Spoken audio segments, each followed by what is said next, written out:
what was so bad about this place? You know, there were wicked cities in the ancient times, and God would send prophets to them and speak the word to them and give them a chance to repent. But this place, God said, I've had enough. I wonder, how close are we? How similar are we to the culture, the civilization of Sodom and Gomorrah? You'd be surprised. Let's take a look at what Jesus said about this place first of all. In Luke chapter 17, verse 28, Jesus says, "Likewise, as it was also in the days of Lot, they ate, they drank, they bought, they sold, they planted, they built. But on the day that Lot went out of Sodom, it rained fire and brimstone from heaven and destroyed them all."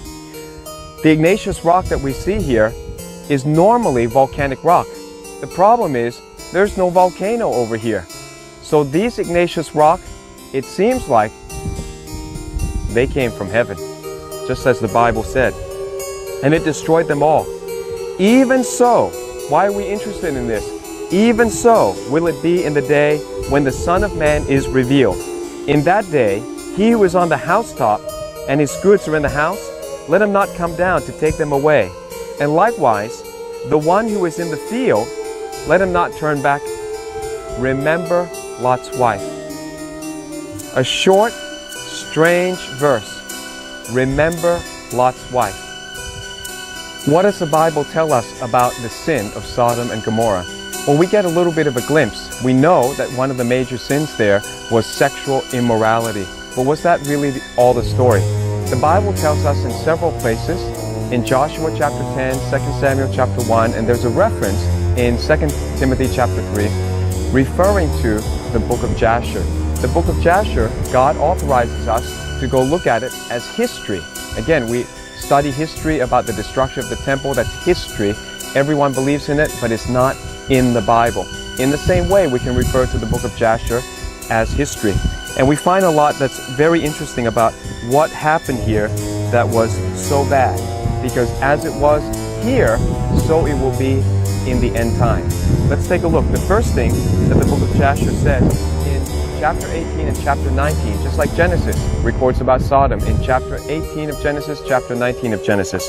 Here, chapter 18 of Jasher, we find that the people of Sodom and Gomorrah, they strengthened in aging abominably, meaning that as they aged, they acted even more abominably as they got older. And what did they do? 4 times a year, the book of Jasher records, that they would have an adultery festival. They would come together and they would switch wives and rape young girls and daughters and wives. And the thing that part we already know about, but the thing that is bad about it, that's mentioned in Jasher, is that when the men saw this, his wife or his daughter was taken and raped or abused, they said nothing. One of the sins of Sodom is being passive. How true is that of people today? When we see sin, do we do anything about it? Actually, it's one of the worst sins is when good people sit back and do nothing to defend people. Another sin that the book of Jasher mentions about Sodom and Gomorrah was the way that they abused strangers, right? People who just walk past through the city. It says that when the stranger came into the city, people would come and take his goods by force. Right, so that's really a lot of left-wing ideology. Communism, liberalism is about taking and redistributing wealth from one person to another by force, not by voluntary action. So that's how they were. They were passive, they were left-wing. Number 3, we find that when they stole from people, they would taunt the one that they stole from, and they would be cruel, and they would twist words. They said, I just took a little bit. So they'd come in a train after they've robbed the stranger, they'd come in a train and say, here, look, I just took a little bit of this. Oh, I only took a little bit of that. In fact, it's a lot of like the communist government, where they say, well, I just took only a little bit of tax here, a little bit of tax there, and then it all adds up. More than half of your income is gone, redistributed by the left-wing tyrants. The book of Jasher gives us a couple of examples of how evil this place was. There was a man named Hadad, and there was another man that was traveling through, and he needed a place to rest. So Hadad was very skillful in being evil. What he did was, he took the man into his home, he took the man's mantle and cord, and put it all away, and fed the man for 2 days. And after 2 days, the man then says, "Where's my cord and my mantle? I gotta be off and carry on my way." And Hadad says, "That was a dream." Says, "You're dreaming. What are you talking about? You showed me a long cord, and I said, that means you'll have long life. You showed me a mantle, and that means that you're going to own a vineyard with many wonderful trees. Now, pay me for my interpretation of your dream." And the man says, "I wasn't dreaming. I just passed by here. This was a real thing that happened." And Hadad then took him to court. This is another thing about Sodom and Gomorrah. They were full of injustice, case after case. And so he took him to court, and Sirach, the judge at that place, says, "Oh yeah, the guy spoke rightly. He's very famous at interpreting dreams. He's interpreted your dreams, so now you owe money to him." And the Bible says that he went away crying and grieved in his heart, in bitterness of soul, lamenting and weeping because of the corruption in the city. You know when we're ready to be judged by God is when our very top leaders are so corrupt that they're willing to rob us and then deliver injustice to us. Injustice was one of the grave sins of Sodom and Gomorrah. In another example, they had 5 of the judges in this area set up beds so that as people came through here, they would grab the stranger and put him on a bed. If the person was shorter than the bed, they would begin stretching the person until that person cried and died. If they put the person on the bed and they were bigger than the bed, then they took 2 planks of wood and began crushing him until he died. So you can see ISIS is very much like Sodom and Gomorrah. They invent these kind of contraptions. Another thing they did was being very cruel to the poor. So when people came through, traveling through here, and I guess they didn't know how evil Sodom and Gomorrah was, when they came through and they were poor, the people of Sodom and Gomorrah would give the poor person gold and silver. And then they would agree among themselves that that person cannot buy any food.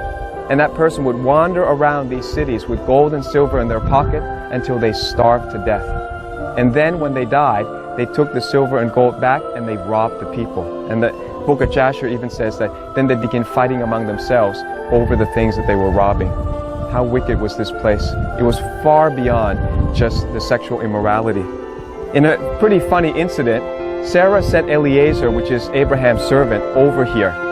All right? And Eliezer came here and saw what they were doing. They were robbing one stranger that was, a traveler coming through.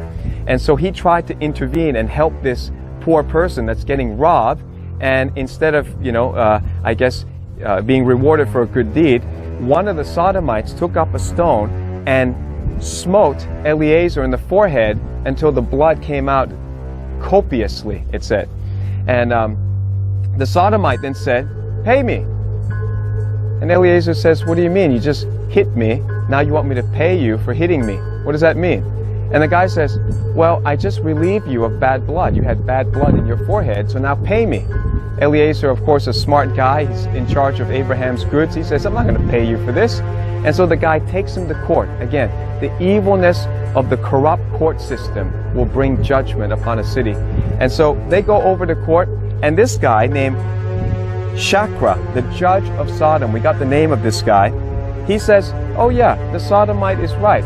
He's very famous for helping people by relieving them of bad blood. So you need to, this is our custom here. When he helps you that way, then you got to pay him." Eliezer, typical Jew, he picks up a stone and he smote the forehead of the judge. And he said, "Good. Well then, you pay what you owe me for smiting you, you pay to that guy." And he walked off. See, it takes boldness to come against such evil and such corruption. And that's how Sodom and Gomorrah was. The worst stuff is really the next stuff. Lot actually had a daughter here, and she tried to help one of the poor travelers and tried to give him food. For that, the Sodomites burned Lot's first daughter. One of the grave sins that they did here. And then there was another lady that did it in another city named Admah next door. And they took her before their judges, and they passed a sentence of death upon her, and this is the way they killed her. They poured honey all over her, from top to bottom. And then they released a swarm of bees, and the bees stung her to death. And upon that, the book of Jasher says that this woman's cry went up to heaven. And the Lord heard it, and the Lord had enough. And that's when he sent the two angels. And you pick up that story in Genesis 18 and 19, where the Lord told Abraham, I've had enough with Sodom and Gomorrah. Where are we at today? Where are we at? The main sin that you can see here 10 times were sins against strangers. Now you might say, oh, well, we're not guilty of that today. Hey, you know what? We're guilty of that, I think, over the internet. Do you realize that? That the internet today is our Sodom. What does it mean? Why do people sin against strangers? Because they think those people are worthless, or I'm not known to them, so I'm anonymous. Think about how many people go on the internet and make fake ID, act anonymously, and say things that are so cruel and so rude to people, and they think they can get away with it. That was the sin of Sodom. And I would propose to you, the internet is our Sodom today. What kind of sin brought judgment to Sodom? It's going to bring judgment to the end times. So, what should we do? Why don't we focus on serving God? Why don't we focus on walking in love? Let's count how many disciples we're making rather than tearing down other people over the internet in the name of being anonymous, in the name of, well, they're strangers and I don't know them. That's acting just like Sodom and Gomorrah. And this place is a reminder, God ended that. And He'll end it too. Whether you're doing it on the internet or you're doing it to a person that you see, that is unrighteous and that is so wicked that God had to rain fire and brimstone upon this land. So God will hold people accountable for judging and accusing and hurting other people. Let's stop doing that, church.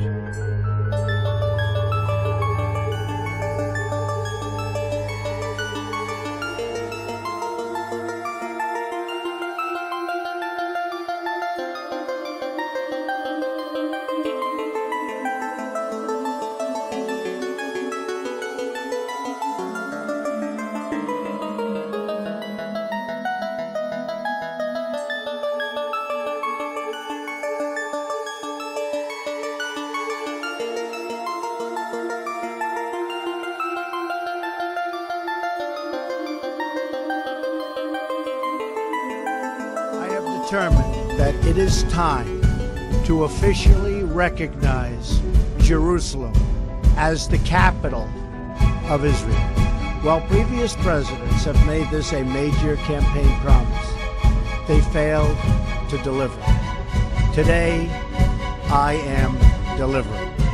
I am also directing the State Department to begin preparation to move the American embassy from Tel Aviv to Jerusalem.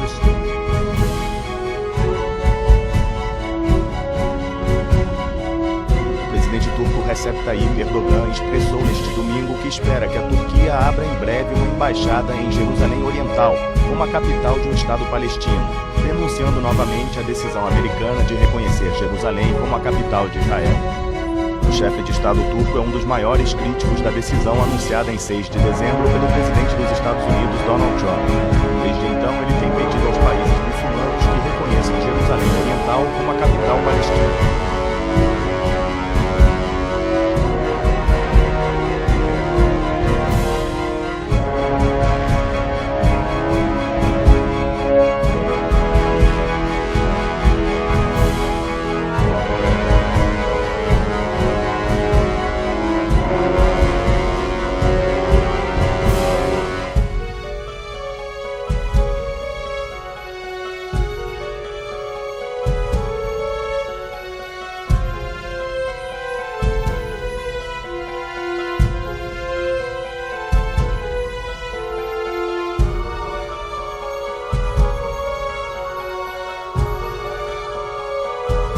O Pentágono confirmou a existência de um programa para investigar objetos voadores não identificados.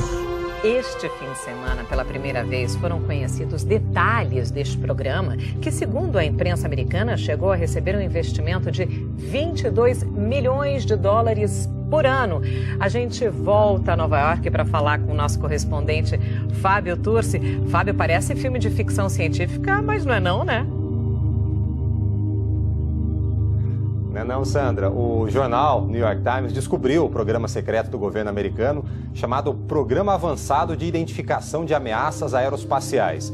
Ele funcionava dentro do Pentágono, a sede do Departamento de Defesa. Desde 2007, o programa investigou relatos de objetos voadores não identificados. E um dos casos foi esse que a gente vai ver agora. O vídeo foi gravado em 2004 a partir da câmera de infravermelho de um caça da Marinha Americana. O objeto não identificado aparece aí bem no centro da tela. O piloto conversa com outro piloto pelo rádio. Aí primeiro ele acha que é um drone. Depois diz que não é apenas um objeto, é uma frota. Há um momento em que o objeto gira e um dos pilotos diz: "Olha essa coisa". O jornal afirma que o programa deixou de receber verba em 2012, mas que ainda assim agentes envolvidos continuaram investigando episódios que eram relatados a eles. Documentos do Pentágono descrevem que foram observadas aeronaves que pareciam se mover a velocidades muito altas e aparentemente sem equipamentos de propulsão, sem turbinas visíveis, por exemplo.